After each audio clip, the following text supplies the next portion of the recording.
हमारा देश त्योहारों की धरती है। यहाँ दुर्गा पूजा, गणेश चतुर्थी, सरस्वती पूजा जैसे पर्व सिर्फ धार्मिक आयोजन नहीं, बल्कि आस्था और संस्कृति की पहचान। इन त्योहारों में मूर्ति विसर्जन की परंपरा सदियों से चली आ रही, लेकिन बदलते समय के साथ इस परंपरा में ऐसा बदलाव आया जो हमारी नदियों और पर्यावरण के लिए खतरा बन चुका है। प्लास्टर ऑफ पेरिस यानी पीओपी की मूर्तियां, ये नदियों में जाते ही महीनों सालों तक नहीं घुलती। ऊपर से उन पर चढ़े केमिकल वाले पेंट, जिनमें सीसा, पारा, कैडमियम जैसे जहरीले तत्व होते हैं, धीरे धीरे पानी में मिलकर उसे जहर बना देते, और यही जहर मछलियों से लेकर पूरे जलीय जीवन और इंसानों तक पहुंचता। सोचिए, जिन नदियों को हमने माँ कहा, वही नदियां हमारी वजह से सांस लेने के लिए तड़प रही। नमस्कार, भारत रफ्तार में आपका स्वागत है और मैं हूं आपके साथ शैलेंद्र सिंह। तो आपको बताना चाहेंगे कि पीओपी की मूर्तियां आमतौर पर कैल्शियम सल्फेट, हेमीहाइड्रेट और सल्फर, फास्फोरस, जिप्सम और मैग्नीशियम जैसे तत्वों के मिश्रण से बनी होती हैं। इन मूर्तियों पर सिंथेटिक पेंट का इस्तेमाल, जिनमें पारा, कैडमियम, सीसा और कार्बन जैसे जहरीले पदार्थ होते हैं, उन्हें विशेष रूप से खतरनाक बनाता है। एक रिपोर्ट में कहा गया है कि एक बार झीलों और नदियों में डाल दिए जाने पर ये रसायन पानी में घुल जाते हैं, जिससे समुदायों और जानवरों दोनों के स्वास्थ्य को खतरा होता है और परिणाम स्वरूप जलीय जीव मर जाते हैं। लेकिन इसी बीच एक अच्छी खबर यह है कि अब बदलाव की शुरुआत भी हो चुकी है। छत्तीसगढ़ के दुर्ग जिले ने बड़ा फैसला लेते हुए पीओपी मूर्तियों को पूरी तरह बैन कर दिया है। नगर निगम ने साफ कहा है कि इस बार गणेश उत्सव में सिर्फ मिट्टी और गोबर से बनी पर्यावरण अनुकूल मूर्तियां ही स्थापित होगी। महापौर अलका बागमार और आयुक्त सुमित अग्रवाल ने मूर्ति विक्रेताओं को स्पष्ट निर्देश जारी करते हुए कहा है कि वे केवल मिट्टी से निर्मित गणेश मूर्तियां ही विक्रय के लिए रखें। यह फैसला सिर्फ कानून नहीं, बल्कि एक सकारात्मक संदेश है कि हम अपनी आस्था को निभाते हुए प्रकृति को भी बचा सकते हैं। इसी तरह नागपुर हाईकोर्ट ने भी सख्त रुख अपनाया और पूछा कि आखिर पीओपी मूर्तियों से होने वाले प्रदूषण को रोकने के क्या उपाय है। अदालत ने साफ कहा है कि यह परंपरा अब सार्वजनिक स्वास्थ्य और पर्यावरण दोनों पर भारी पड़ रही है। इसी तरह के अभियान की जागृति जयपुर में भी हो रही है। भारत रफ्तार ने अपने सामाजिक सरोकार अभियान परिवार और पर्यावरण के तहत राजस्थान के गोपालन पशुपालन मंत्री जोराराम कुमावत से मुलाकात कर इस विषय में विस्तृत चर्चा की। तो आइए सुनते हैं इसको लेकर मंत्री जोराराम कुमावत ने क्या कुछ कहा। गोबर की मूर्तियों को लेकर आप कुछ अभियान, कुछ आह्वान करना चाहते हैं कि जिस तरह से पर्यावरण को नुकसान हो रहा है। यहाँ पर जो पीओपी की मूर्तियाँ बनाते हैं वो पीओपी की मूर्तियाँ गलती नहीं। गजानन जी जिनको हम पूजते हैं वापस तोड़ते हैं तो अपमान भी होता है, और साथ ही साथ में नदियों में डालते हैं तो नदियाँ भी प्रदूषण। तो निश्चित रूप से ये हमारी परंपरा है मिट्टी से और गोबर से गणपति की मूर्तियाँ बनाकर पूजने की, और किसी तरह का दुष्प्रभाव नहीं होता। मिट्टी की और गोबर की मिली हुई जो मूर्तियाँ बनाते हैं उन मूर्तियों का ज़्यादा से ज़्यादा उपयोग करें। सर, जैसे कि श्री गोपाल गौशाला रेनवाल की बनी हुई है मूर्तियाँ, तो ऐसे में जो गौशाला में जो मूर्तियाँ बना रहे हैं, उनसे कोई आप मैसेज या गोपालन विभाग उनको कोई मदद या सहयोग करने के रखता है? आजकल गोबर से बायोगैस बनता है, गोबर गैस बनता है, गोबर से जैविक खाद बनता है। आजकल माता बहनें जो चूड़ियाँ पहनती है उसमें 40% गोबर मिला करके, लाख की चूड़ियों में गोबर मिलाया जाता है और वो भी चूड़ियाँ भी बनती है। तो ऐसे में क्या आगामी समय में कोई गोपालन विभाग और सीएमओ के माध्यम से कोई ऐसा सार्वजनिक कार्यक्रम हो सकता है जिसमें एक संदेश और लोगों को प्रेरणा मिले? हमारे साथ में गोपालन, पशुपालन, डेयरी और देवस्थान मंत्री जोराराम कुमावत जी हैं। पीओपी की जो मूर्तियां हैं वो जिस तरह से पर्यावरण को नुकसान पहुंचाती है, और हमारी संस्कृति गोमय वस्ते लक्ष्मी, यानी कि गोबर में माँ लक्ष्मी का वास रहता है, इस तरह की भावना हमारे सनातन और हिंदू संस्कृति का हिस्सा रहा है। ऐसा में पिछले कुछ समय से लगातार पीओपी की मूर्तियाँ या अन्य तरह के केमिकल से मिली मूर्तियों से न सिर्फ पर्यावरण को नुकसान हो रहा है, बल्कि मानव को भी नुकसान हो रहा है। ऐसे में पहल की है गौशालाओं ने कि वो गोबर की और मिट्टी की मूर्तियाँ जो है वो उपयोग में ले। इस समय गणेश चतुर्थी आने वाली है, ऐसे में गोबर की मूर्तियों को लेकर क्या गोपालन विभाग की योजना है और मूर्तियाँ क्यों उपयोग में लेनी चाहिए, इसको लेकर जोराराम जी से बातचीत करें। जोराराम जी नमस्कार। नमस्कार सर, ये गोबर की मूर्तियों को लेकर आप कुछ अभियान, कुछ आह्वान करना चाहते हैं कि जिस तरह से पर्यावरण को नुकसान हो रहा है। निश्चित रूप से अभी गणपति उत्सव के त्यौहार आ रहे हैं और बाद में दुर्गा माता के भी त्योहार, नवरात्रि के त्यौहार भी आएंगे। तो गणपति उत्सव के त्यौहार में गजानन जी की जो मूर्तियां है वो पीओपी की बना करके उनको पूजने और विसर्जन करने की परंपरा ज़्यादा है। और यहाँ पर जो पीओपी की मूर्तियां बनाते हैं वो निश्चित रूप से विसर्जन के समय तालाब में विसर्जन करते हैं, नदियों में विसर्जन करते हैं, तो वो पीओपी की मूर्तियां गलती नहीं। और कई बार वो जैसे छोटे तालाब में विसर्जन करते हैं तो उन मूर्तियों को युवा लोग उसको तोड़ते हैं और फिर बाद में उसको गलाने की कोशिश भी करते हैं। कई बार गजानन जी जिनको हम पूजते हैं वापस तोड़ते हैं तो अपमान भी होता है और साथ ही साथ में पर्यावरण भी दूषित होता है, तालाब भी खराब होता है, नदियों में डालते हैं तो नदियाँ भी प्रदूषण फैलता है और पर्यावरण दूषित होता है। और निश्चित रूप से इस समस्या से का समाधान ये है कि अभी जैसे ना कोई हमारी परंपरा रही है, पहले पीओपी की मूर्तियाँ थी ही नहीं, हमारी परंपरा रही है, हम मिट्टी की और गोबर की मूर्तियाँ बनाते थे पहले। गांव में मैं जब गणपति पूजन करना होता था कोई शुभ काम के लिए, चाहे वो घर में कोई छोटा मोटा शुभ काम हो, शादी ब्याह हो या अन्य को जो शुभ काम है, उस अवसर पर जब प्रथम पूजन गणपति का होता था तो गोबर के गणपति बनाते थे या मिट्टी के गणपति बनाते थे और फिर उन गणपति जी की पूजा होती थी। तो निश्चित रूप से ये हमारी परंपरा है मिट्टी से और गोबर से गणपति की मूर्तियां बनाकर पूजने की। तो अभी जैसे ये गणपति उत्सव आ रहा है तो उसमें हम यदि अभी जो है ना गौशालाओं ने और बहुत सारे प्राइवेट सेक्टर ने भी अभी गोबर के प्रोडक्ट बनाना शुरू किए, जिसमें विशेष रूप से मूर्तियाँ बहुत सारी गौशालाएं भी बनाती है, प्राइवेट भी लोग अपने घरों में भी मूर्तियां बनाते हैं। तो ये जो गणपति उत्सव के दिन हम यदि गोबर की मूर्तियों का उपयोग लेना शुरू करें या मिट्टी की मूर्तियाँ, मिट्टी और गोबर से मिला करके मूर्तियाँ बनाते हैं, तो ये मूर्तियों का उपयोग लेना शुरू करें तो निश्चित रूप से पूजने के बाद में अपन विसर्जन करेंगे, चाहे तालाब में करेंगे, चाहे कम पानी है वहाँ करेंगे, नदियों में करेंगे, तो ये पूरा का पूरा घुलनशील मिट्टी और गोबर दोनों घुलनशील है, जो पानी में सीधा घुल जाता है और किसी तरह का दुष्प्रभाव नहीं होता। तो निश्चित रूप से इससे न तो वातावरण पर्यावरण दूषित होगा, न पानी है वो गंदा होगा, किसी तरह का प्रदूषण भी नहीं फैलेगा। तो मैं आम जन से सबसे अपील करना चाहूँगा कि आप लोग है ना मिट्टी की और गोबर की मिली हुई जो मूर्तियाँ बनाते हैं उन मूर्तियों का ज़्यादा से ज़्यादा उपयोग करें, पीओपी की मूर्तियों का उपयोग नहीं करें। पीओपी की मूर्तियों से निश्चित रूप से वातावरण भी दूषित होता है, प्रदूषण भी फैलता है और कई तरह के उससे नुकसान भी है।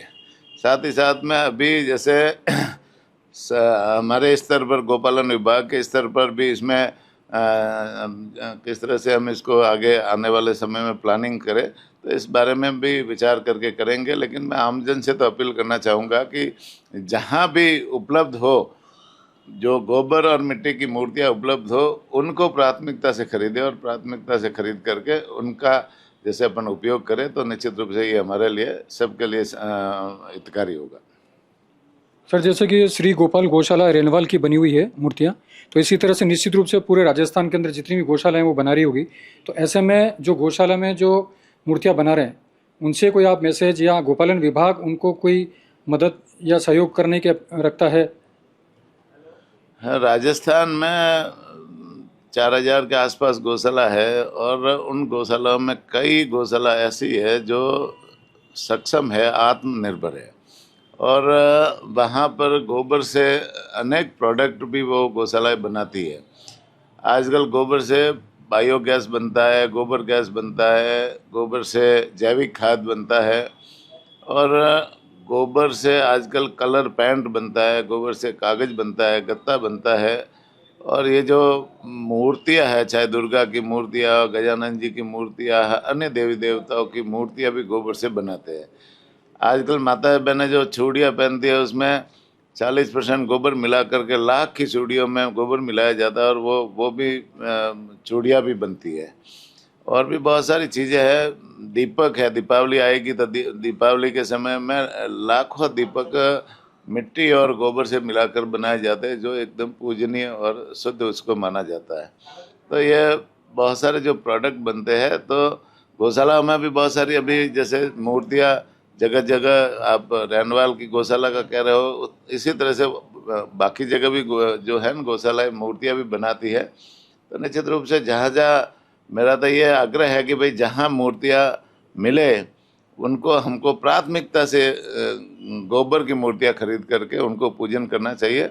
गोबर हमारे लिए वैसे भी पूजनीय है। गाय माता, गौ माता का गोबर पूजनीय है। जब कोई घर में हवन कराना होता है, कोई पवित्र काम कराना होता है, तो हवन कुंड भी गोबर से ही बनाई जाती है, उनसे ही पुताई करके बनाई जाती है। और आंगन को पवित्र करने के लिए भी आदिकाल से हम गोबर का उपयोग करते आए, गौमूत्र का उपयोग करते आए। तो निश्चित रूप से ये पवित्र चीज़ है, इसलिए इसको उपयोग करें। सर, अभी जैसा कि अभी अपने भजनलाल शर्मा जो कि भरतपुर, जो कि बंशीवाला के वहाँ से आते हैं, और आपका भी गौ माता को लेकर काफ़ी भाव है इस तरह का, तो ऐसे में क्या आगामी समय में कोई गोपालन विभाग और सीएमओ के माध्यम से कोई ऐसा सार्वजनिक कार्यक्रम हो सकता है जिसमें एक संदेश और लोगों को प्रेरणा मिले कि वो गोबर की मूर्तियाँ, गोबर से बने हुए उत्पाद खरीदें? निश्चित रूप से इस पर भी अधिकारियों के साथ में बैठकर चर्चा करेंगे। चर्चा के बाद में जैसे इसमें क्या कर सकते हैं वो अच्छा करने की कोशिश करेंगे। बहुत बहुत धन्यवाद साहब जोराराम जी।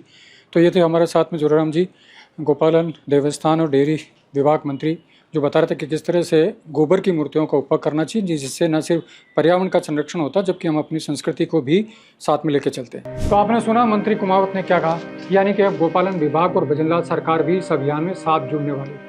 हमारे शास्त्रों में लिखा है कि भगवान की प्रतिमा बनाने के लिए मिट्टी और गोबर सबसे श्रेष्ठ है।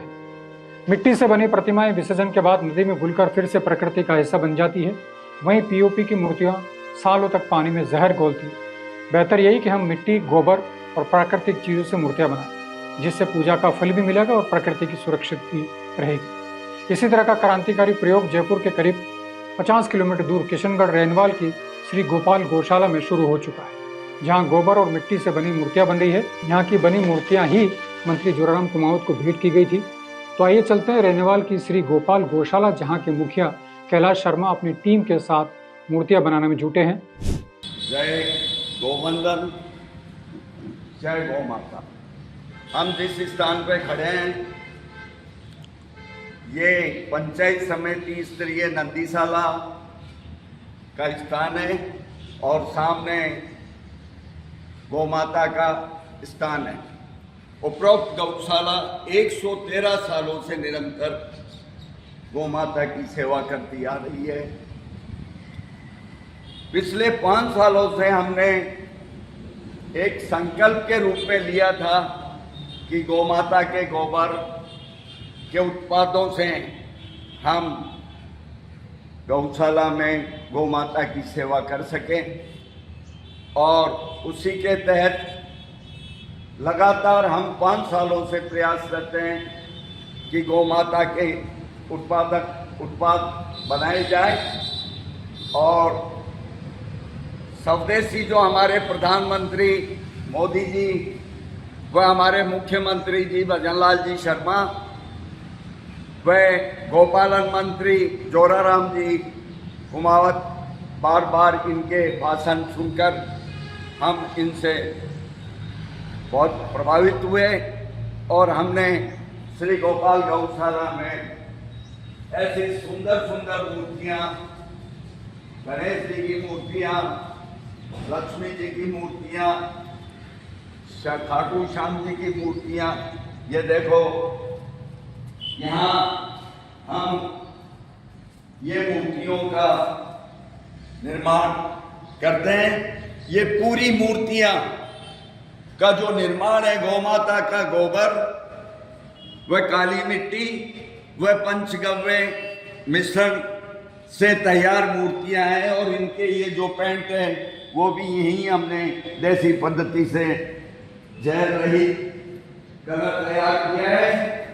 और मैं आशा ही नहीं, पूरा विश्वास के साथ कहता हूं कि हमारे प्रधानमंत्री जी व मुख्यमंत्री जी व हमारे राजस्थान के गोपालन मंत्री जोराराम जी अगर हमें थोड़ा सा सहयोग और मार्गदर्शन, सहयोग हमारे को पैसे का सहयोग नहीं चाहिए, सरकार का नैतिक अगर समर्थन सहयोग मिलता है तो हम पूरे राजस्थान की हर गौशाला में ये पूरी जो हमारी तकनीकी है ये निःशुल्क रूप से हम लोगों को दे सकते हैं। आज करोड़ों मूर्तियों का निर्माण चाइनीज कलर व चाइनीज जो केमिकल है उनसे युक्त मूर्तियां बाजारों में बिकती है और उनके दुष्परिणाम है। ये जो मूर्तियां हम जो निर्माण कर रहे हैं वो बिल्कुल पवित्र मूर्तियां हैं और इसमें मूर्तियों के साथ साथ स्वदेशी के साथ साथ गौ माता की सेवा व रक्षार्थ भी आपका सहयोग मिल सकता है। इसलिए मैं राज्य सरकार व प्रधानमंत्री जी से हमें थोड़ा सा सरकार का अगर नैतिक समर्थन मिल जाए तो हम ये बहुत बड़ा काम कर सकते हैं और पूरे राजस्थान में गौ माता जो बाहर समझती है सरकार और लोग, वो बाहर से मुक्ति गौ माता को मिल सकती है। जय गौ माता, जय गोपाल। तो आपने देखा, अब फैसला हमें करना है। क्या हम परंपरा के नाम पर अपनी नदियों को मारते रहेंगे या फिर एक जिम्मेदार भक्त बनकर प्रकृति और आस्था दोनों को साथ लेकर चलेंगे? क्योंकि सनातन धर्म में नदियों को जीवनदायिनी कहा गया है, लेकिन आज के समय में हमारी नदियों को मूर्ति विसर्जन से होने वाले प्रदूषण से बचाना एक भक्त के रूप में हमारी नैतिक जिम्मेदारी है। हमें आज के समय कुछ ऐसे विकल्प तलाशने की जरूरत है जिससे हमारी नदियों की पवित्रता भी बनी रहे, प्राचीन समय से चली आ रही हमारी परंपरा भी बनी रहे। और जो विकल्प हमारे पास है उसके लिए शास्त्रों में स्पष्ट लिखा है कि भगवान की मूर्ति बनाने के लिए मिट्टी और गोबर सबसे अच्छे माने हैं। जैसे शिव जी का पार्थिव शिवलिंग मिट्टी से बनता है, उसकी पूजा होती है, ठीक वैसे ही गणेश जी की गोबर और मिट्टी से बनी प्रतिमाओं का भी बहुत महत्व है। कहा गया है कि अलग अलग जगह की मिट्टी से बनी मूर्तियों से अलग अलग फल मिलता है।